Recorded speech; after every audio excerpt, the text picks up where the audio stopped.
Hello বন্ধুরা, তোমরা সবাই কেমন আছো? আশা করি ভালোই আছো। আর আমিও ভীষণ ভালো আছি তোমাদের ভালোবাসায়। তো তোমাদেরকে সেভাবে আমার ব্লগ ভিডিও দেওয়া হচ্ছে না, কারণ সেভাবে ভিডিও বানানো হয় না, আমার হয়ে ওঠে না।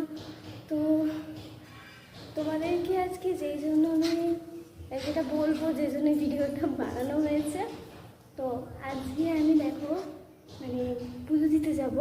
তো স্নান টান করে এখন চলে এলাম ঠাকুর মন্দিরে।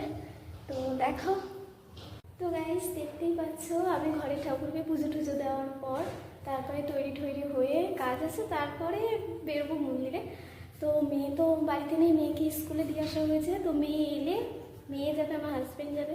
তো বাচ্চাকে স্কুল থেকে আনার পর তারপরে বেরোবো, ওকে স্নান টান করাতে হবে। তো দেখো গাইস, আমি এখন ঘরের ঠাকুরকে পুজো টুজো দিয়ে নিই। তো তারপরেই কাজ আছে, তো তৈরি হয়ে তারপরে বেরোবো। তো একবারে তোমাদের সাথে মন্দিরে গিয়েই কথা হবে।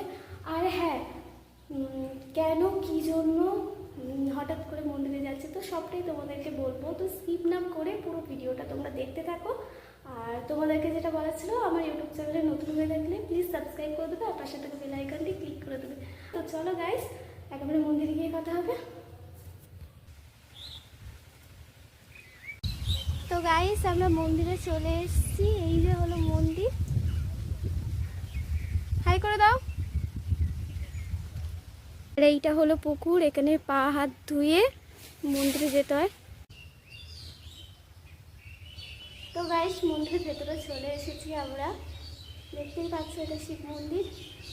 এটাই হলো সেই আমাদের গ্রামের শিব মন্দির। এর আগেও তোমরা ভিডিওতে দেখেছো। তো বন্ধুরা দেখো, আমরা এখন এসে বসে আছি, কারণ মন্দির এখনও খোলা হয়নি, কারণ ঠাকুরমশাই এখনও আসেনি। ঠাকুরমশাই এলেই মন্দিরটা খোলা হবে। তো চলো আমরা আশপাশটা ঘুরে নিই। পাশে আমাদের মন্দিরে কি ঠাকুর আছে, চলো আমরা ঘুরে দেখে আসি। ওদিকে পাশে মন্দির আছে, তো ওদিকে আগে পুজো দিয়ে তারপরেই আমরা শিব মন্দিরে পুজো দিতে যাব। তো এখানে গণেশ ঠাকুর, দুর্গা ঠাকুর আর মনসা ঠাকুর আছে। আর যেই কারণে আজকে এসছি, তো আমাদের নতুন বাইক নেওয়া হয়েছে, তো সেই গাড়ির পুজো করাতেই এখানে এসছি।